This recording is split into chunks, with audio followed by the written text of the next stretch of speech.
Maybe it takes 3 years, but they will, over a parking ticket. So by buying that property, you're now giving you're giving the government a way to hurt you. You're giving them a leverage over you. And I'm at the point of wealth now. I have enough hidden money where I don't want any government to have any leverage over me. I want a government to say, Andrew, we don't like you. And me say, get fucked.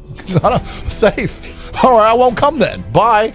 And that's the problem with property. Property is a tricky one. I know you can make money with it, but you have to understand that they'll use it against you, man. It's a leverage. So I'm never home anyway. So for me, it's just a base. It's just somewhere to park the cars, right? So it is what it is. I'm always jumping around because once you have a jet, you can time travel. So you're time traveling all the time. So is the jet yours, or how does the whole jet lifestyle work? A shell company owns a subsidiary to a company which owns a jet, which I can borrow. I don't own anything. Hello, everyone on YouTube. I am broke. I'm a brokey. I don't own anything. You can't take nothing from me, HMRC. I don't have anything. I'm poor. I go to fucking O2 down there. They won't give me a phone contract. I ain't got nothing. I'm broke. I just get to borrow these Bugattis. I got really good friends. So, but yeah, once you can fly on private planes, you can time travel. So that changes the entire scope of the world. Yeah. If you were to charter that jet, it depends. If you have your own plane, you just pay for the fuel. And then it depends if you want to, I have my own pilot, but if you had a pilot, you could hire a pilot and you'd hire an air hostess, catering, et cetera, et cetera. So let's say you owned the plane. In fuel, that might cost you around $7,000-8,000. If you were going to charter that plane, it'd probably cost 25-30 grand, something like that. So about 30 grand for the flight. I'm gonna get all the feminists angry now when I say that I don't trust female pilots. Listen, women are amazing creatures and they're very good at certain things in the world and they're very needed. And I'm not going to sit here and say that women are unimportant or unneeded, because they're not. They're very, very needed. But women can't even park cars, G. You see them, they can't even parallel park. You gonna trust them in the sky? The curb your plane? Fuck no.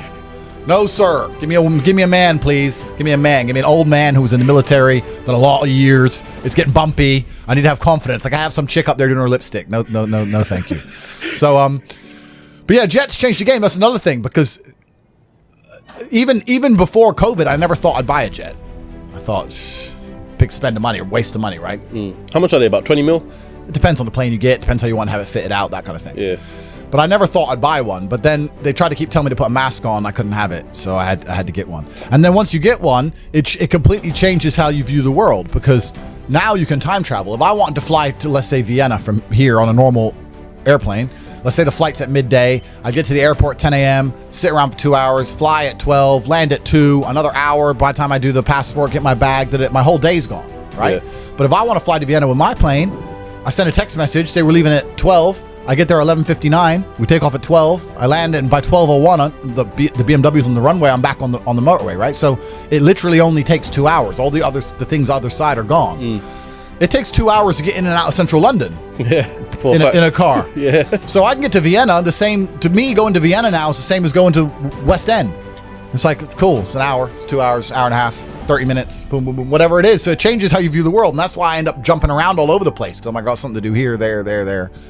So it's 4 or 5 countries in a day sometimes. And that's you're like, bro, let's organize this thing. I'm like, I don't even know what I'm doing by 6 p.m. The good old days. Yeah. Some of the best days of my life were brokey days, bro. You think, yeah? Yeah, man, I miss the brokey days. Why? Because when you have limitations, money makes it fun though. Money does make life fun, but when you have limitations, you're better at living in the moment and you're better at appreciating things. So what happens is, now at my point, right, no matter how much fun I'm having, it's always, even if it's only 1% in the back of my mind, that it could be more fun somewhere else. If I can go anywhere I want all the time with no limitations, I never have to turn up to a job, I don't have anything I have to do, I can go anywhere, right? And I got a plane waiting for me. If I'm in Marbella in the middle of a party, no matter how good that party is, how much fun I'm having, whatever girls I'm with, whatever, and my boy texts me from Mykonos saying it's going off in Mykonos, part of me is thinking, should I just... I can get there by it's 3 a.m. now. I can be there before the club closes in Mykonos. And then it's hard to just live in the moment and be happy with what you're doing. Does that make sense? Because there's unlimited choices. It's like going to Tesco. If there's only one sandwich, it's fine. If there's 100 sandwiches, you start reading every sandwich. Yeah. Which one's the one I want? Maybe that one was better. So the brokey days were good days, bro, man. Like I'd get McDonald's and you're laughing with your boys. Yeah. The brokey days are great, and I'm not complaining about being rich. Obviously, I worked hard for this, and it's a fantastic life I live now. But I think without those brokey days, without those original days to compare it to, without that juxtaposition, then I don't think being rich would be fun at all. I think it's only fun because you can compare it to the days when you weren't rich. That's the only thing that makes it fun. The only thing that makes a $10,000 steak fun is that you can laugh saying how you never had 10 grand in your bank till you were 27 years old. Yeah. Like otherwise it's boring. Otherwise okay, steak. And I think if you're born with too much money, that you'll never truly be happy.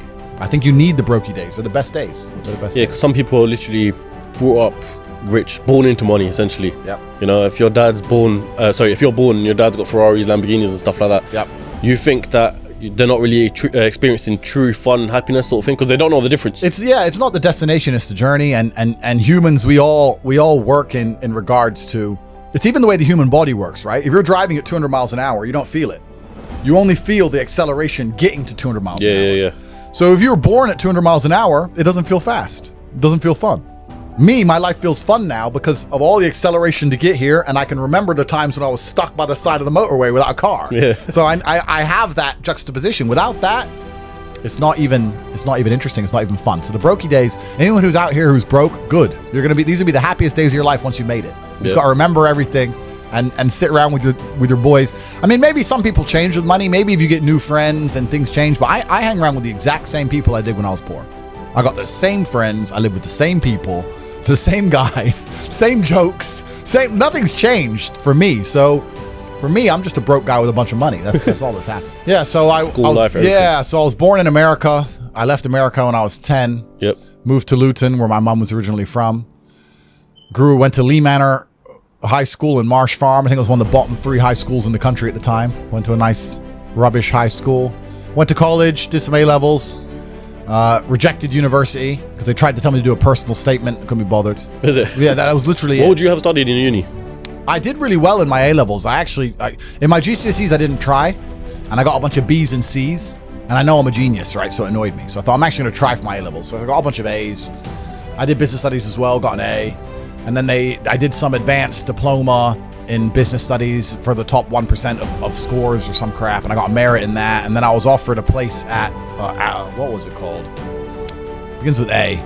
Ascot. Okay, yeah, that's in next to Birmingham. Yeah. For advanced business, like basically what every man would dream of, right? Advanced business, university, blah blah. I offered this place, and they said I had to do a personal statement. And I said no, I don't. I've already been offered a place. They already give me a place because I'm the big G. Look at my scores. I'm a genius. And they said, no, you still have to do a personal statement. And I was like, why? Who's going to read this? Hi, my name's Andrew. I like to run. Literally got to I go to the gym. Like, no one's reading this shit. Like, why am I even writing this? It offended me. Yeah.